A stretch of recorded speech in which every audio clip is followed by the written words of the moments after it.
하나님의 말씀이 폐하여진 것 같지 않도다. 이스라엘에게서 난 그들이 다 이스라엘이 아니오. 또한 아브라함의 씨가 다 그의 자녀가 아니라 오직 이삭으로부터 난 자라야 내 씨라 불리리라 하셨으니 곧 육신의 자녀가 하나님의 자녀가 아니오 오직 약속의 자녀가 씨로 여기심을 받느니라. 약속의 말씀은 이것이니 명년 이때에 내가 이르리니 사라에게 아들이 있으리라 하심이라. 아멘. 네, 오늘은 구원의 본질에 대한 샘플이라는 제목으로 말씀 전하겠습니다. 하나님은 그분의 선하고 아름다운 목적을 위해서 때로는 우리에게 고난을 허락하실 때가 있습니다. 개인의 상황들도 그렇고 나라의 상황들도 그렇습니다. 지금은 비록 이해되지 않는다 할지라도 우리가 하나님의 성품과 하나님의 약속을 믿어야만 할 것입니다. 고난의 자리로 부르신 하나님은 그곳에서도 우리가 예배자가 되기를 바라십니다. 예배자는 기쁜 때나 슬픈 때나 언제나 하나님을 찬양하는 사람들입니다. 성도의 모든 인생이 하나님의 계획 안에 들어 있습니다.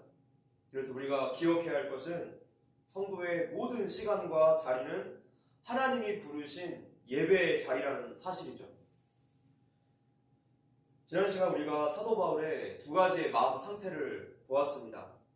로마서 8장에서 구원에 대한 감격과 기쁨을 찬양했다며 로마서 9장에서는 동족 유대인들에 대한 안타까움을 고백하고 있습니다.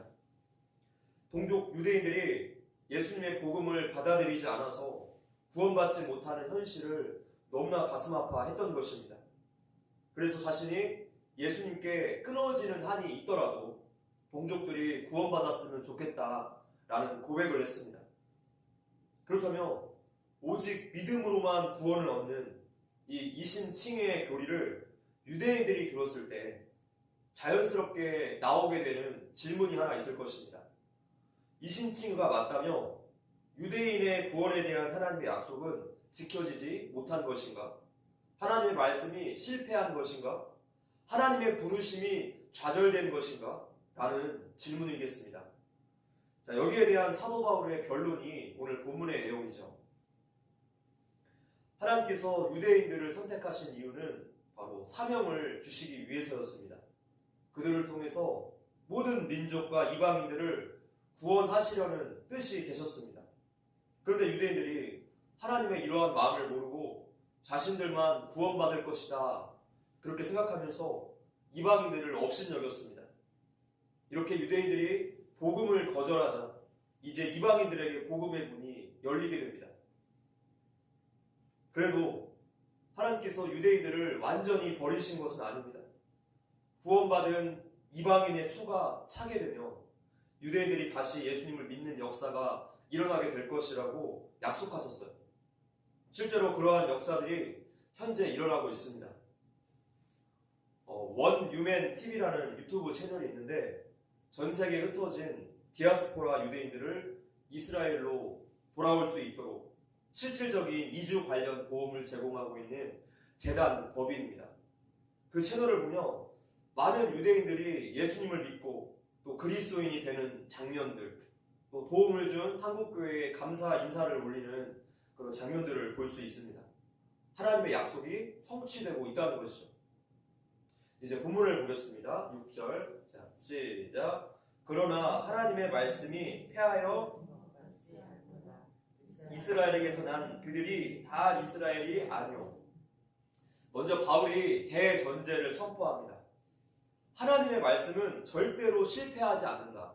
하나님의 말씀은 반드시 이루어진다. 이스라엘에 대한 하나님의 구원은 폐지된 것이 아니라 계속 이어지고 있다는 것이죠. 바울은 유대인들이 너무나 잘 알고 있는 그들의 조상들을 예로 설명을 합니다. 7절부터 9절까지입니다. 시작. 또한 아브라함의 씨가 다 그의 자녀가 아니라 오직 이삭으로부터 난 자라야 내 씨라 불리리라 하셨으니 곧 육신의 자녀가 하나님의 자녀가 아니오 오직 약속의 자녀가 씨로 여기심을 받느니라. 약속의 말씀은 이것이니 명년 이때에 내가 이르니 사라에게 아들이 있으리라 하심이라. 자, 바울의 첫 번째 주장은 혈통적인 이스라엘 민족이 자동으로 하나님의 약속을 받은 약속의 자녀는 아니다라는 주장입니다. 바울이 그 첫 번째 예로 그들의 조상 아브라함의 두 아들에 대한 이야기를 하고 있습니다. 성경은 같은 이야기를 무수히 반복합니다. 집에서 부모님이 아이들에게 한 얘기 또 하고 한 얘기 또 하고 하면 아이가 그것을 뭐라고 생각할까요? 잔소리라고 생각을 할 것입니다. 그런데 부모의 입장에서 한 이야기를 왜 또 합니까? 중요한 건데 아이가 말을 안 들으니까 또 하게 돼요. 중요하기 때문에 반복을 하는 것이죠. 자, 이렇게 보면 성경은 전부 다 하나님의 사랑의 잔소리라고 할 수 있습니다. 대표적인 예가 바로 신명기예요. 출애굽기의 이야기를 다시 한번 반복합니다. 그래서 그 책 제목도 하나님의 명령을 다시 기록한 책, 이것이 바로 신명기죠. 성경에서 가장 중요한 스토리가 있다면 그것은 아브라함과 이삭 이야기입니다. 창세기에 나타난 이삭 이야기를 사도 바울이 지금 다시 한번 반복하고 있습니다. 아브라함은 하나님의 인도하심을 따라서 가나안 땅에 들어오게 됩니다. 그리고 아브라함에게 일방적인 약속을 하시죠. 이 땅을 너에게 줄 것이고 너에게서 난 후손들이 민족을 이룰 것이다. 큰 나라를 이룰 것이고 너는 복의 통로가 될 거야. 계약이라는 것은 쌍방간에 지켜야 하는 건데 하나님은 일방적으로 자신이 그렇게 이루시겠다라고 말씀하셨어요. 그것이 바로 횃불 언약의 본질이죠. 우리가 무언가를 해서가 아니라 하나님께서 그분의 일방적인 은혜로서 성도의 구원을 이루어 나가시겠다는 것입니다. 이것이 우리가 구원받은 본질이고 구원 이후에 이루어지는 모든 신앙생활까지 하나님의 견인 속에서 점차점차 성화가 되어갑니다. 그래서 신앙은 자랑할 것이 없다는 거예요. 처음부터 끝까지 하나님이 다 하셨기 때문입니다. 신앙생활은 구원에 대해서 내가 얼마나 무력한 존재인지 알아가는 싸움이고 그래서 하나님을 얼마나 의지하느냐의 싸움이라고 말할 수 있습니다. 만약에 인간의 약속이었다면 그냥 상황 따라서 마음 따라서 그 계약이 파기되기도 합니다. 약속을 간절히 지키고 싶은데도 지킬 능력과 상황이 안 되어서 어쩔 수 없이 계약을 파기하는 일이 참 많지 않습니까? 그런데 하나님은 어떻습니까? 어떠한 상황에서도 약속을 반드시 지키실 능력이 있으신 분이세요. 전지전능하신 창조주이시기 때문입니다. 그래서 우리의 믿음의 대상은 오직 하나님 한 분뿐이신 것이죠. 아브라함이 하나님의 약속을 받고 나서 10년이라는 세월이 흘렀고 할아버지가 되었는데도 자식 소식이 없습니다. 후손을 주시겠다라는 하나님의 약속은 있는데 현실 상황은 깜깜무소식인 거예요.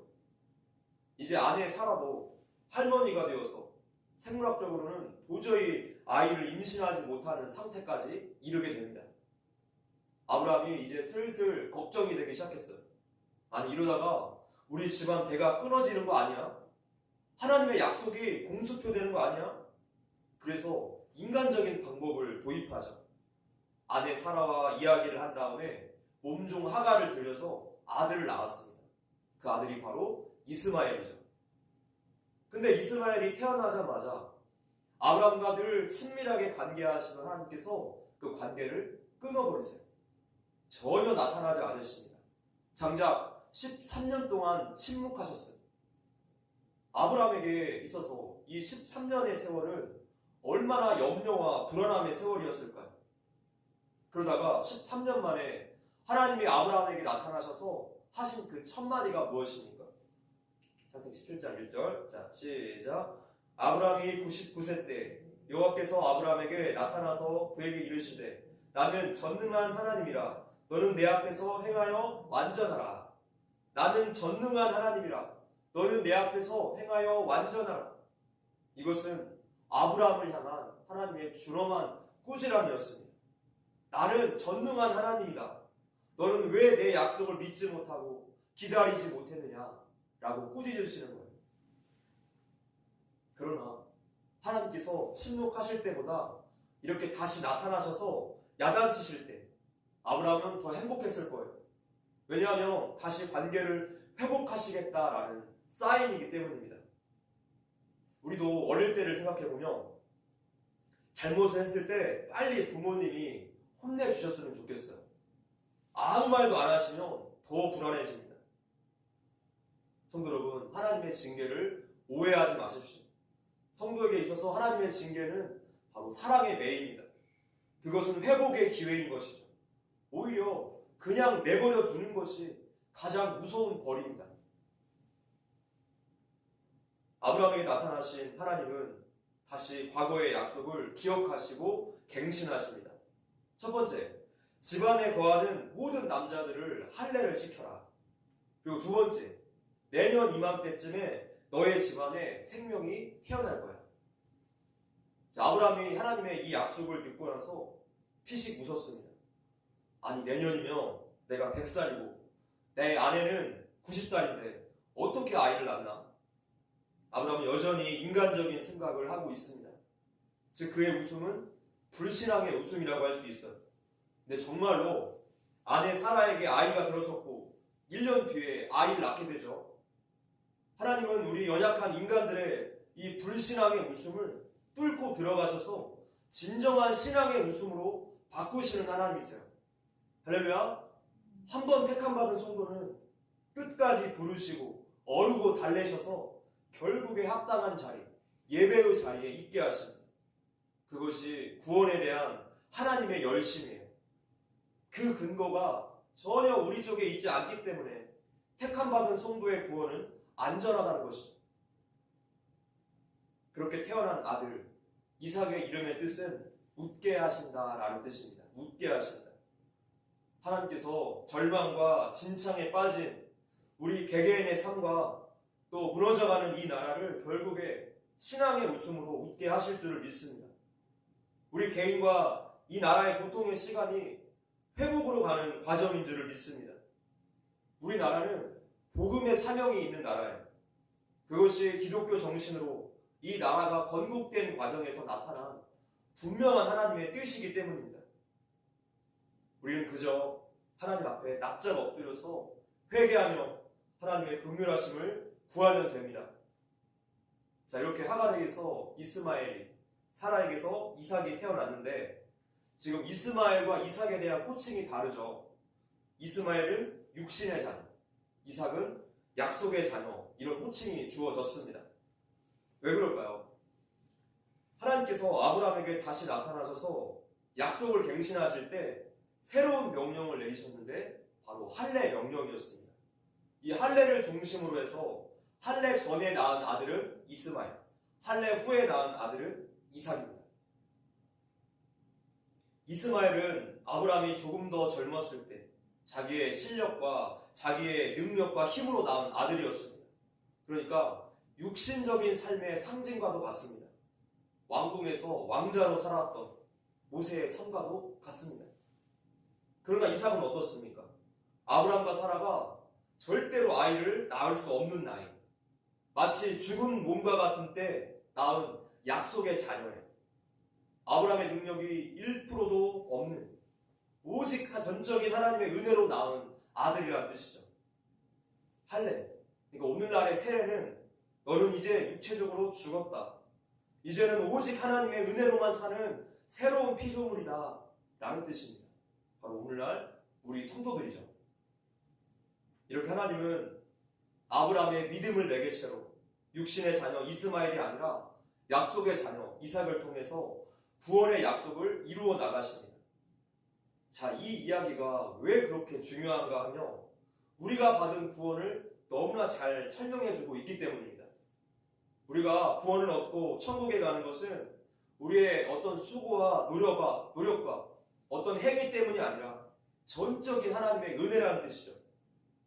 이렇게 성경의 가르침은 세상에 있는 다른 종교와 늘 반대 방향에 있습니다. 세상의 모든 종교는 스스로의 수행으로 신을 찾아가고 또 스스로의 노력으로 구원을 획득하는 그런 방향이지만 오직 기독교만이 하나님께서 은혜로서 직접 인간을 찾아오셨고 구원을 선물로 주셨습니다. 우리가 할 수 있는 것은 그래서 아무것도 없는 거예요. 오직 겸손한 믿음, 이 한 가지만 우리에게 요구하십니다.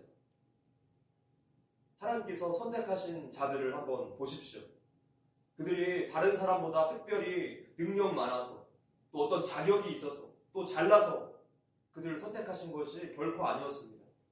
아브라함, 이삭, 야곱, 요셉만 보더라도 하나님은 항상 자격이 없는 자, 부족한 자, 못난이, 약자들을 선택하신 것을 볼 수 있어요. 왜 그러셨을까요? 전적인 하나님의 은혜임을 우리에게 알게 하시기 위해서예요. 우리 성도들이 택함을 받은 것도 이와 똑같습니다. 우리는 자격이 없고 부족하고 너무나 연약한 존재들입니다. 바로 하나님의 은혜, 하나님의 구원을 우리를 통해서 드러내시고자 하는 것이 신명기 말씀에 한번 읽어볼게요. 시작. 여호와께서 너희를 기뻐하시고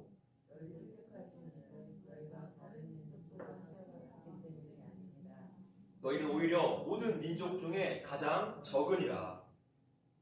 하나님께서 이스라엘을 택하신 것도 모든 민족 중에 가장 적은 민족이라는 것입니다. 우리가 하나님의 택함을 받고 은혜를 받았다는 것은 정말로 기뻐할 일이겠지만 정반대로 생각해보면 우리는 자랑할 만한 것이 없다는 뜻입니다. 우리는 이러한 하나님의 은혜를 받았기 때문에 항상 겸손해야 합니다. 말씀을 맺겠습니다. 우리의 삶도 우리의 구원도 하나님이 알파와 오메가이십니다. 그저 우리는 감사밖에 드릴 것이 없고 하나님의 은혜만 붙잡고 살아갈 수밖에 없는 존재들이에요. 이 밤도 그저 하나님의 은혜에 감사하시고 주님을 더욱더 의지하기를 바랍니다.